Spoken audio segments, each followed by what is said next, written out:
Hello everyone, my name is Giselle Morales and this is my introduction video to Quinn 4361.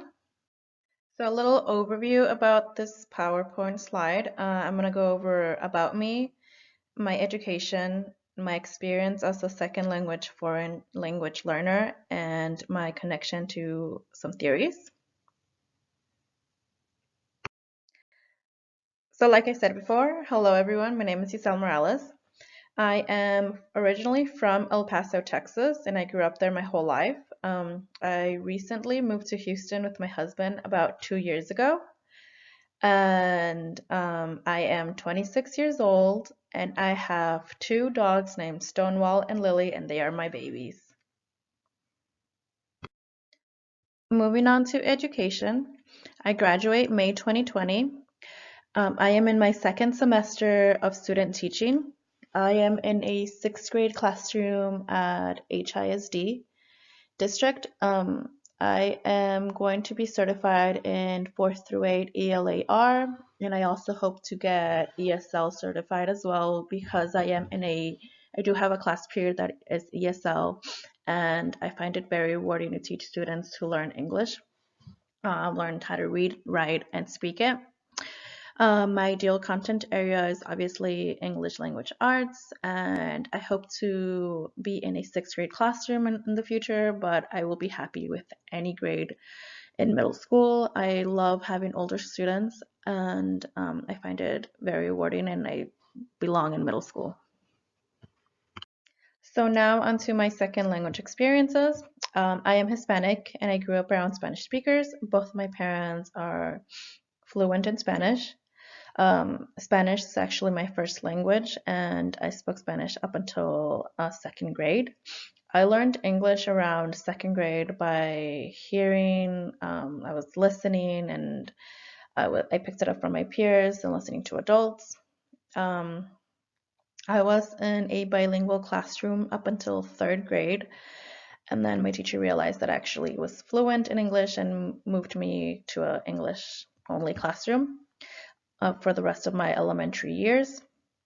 In middle school, I was in a Spanish class. One of my periods was Spanish, and it was actually really easy for me. Um, so I found it pretty boring, and that was the only time I took a Spanish class in middle school. In high school, my teacher found out that I was fluent in Spanish. I could read, write, and speak it really well. So she suggested that I test out of Spanish. So I think the beginning of my freshman year, I tested out of Spanish 1 and Spanish 2, and that was the last time I took a language class in high school. I am fluent, like I said, in Spanish, and I can read, write, and I can speak it. However, it is getting really hard for me to speak Spanish now because I am not around a lot of Spanish speakers.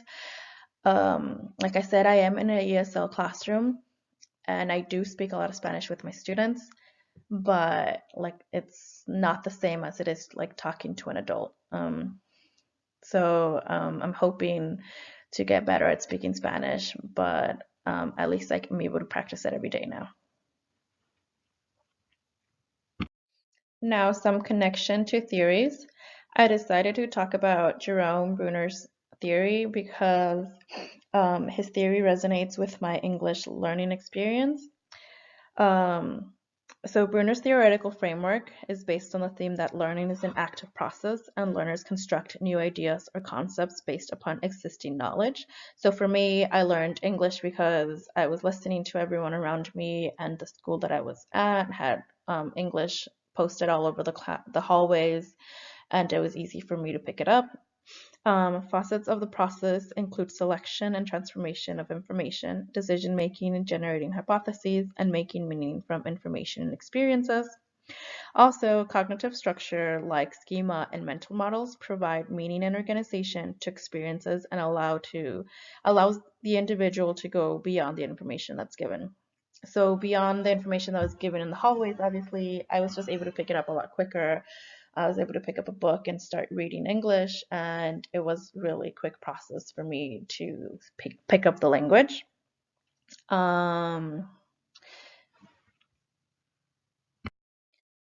I look forward to meeting everyone, and thank you for watching.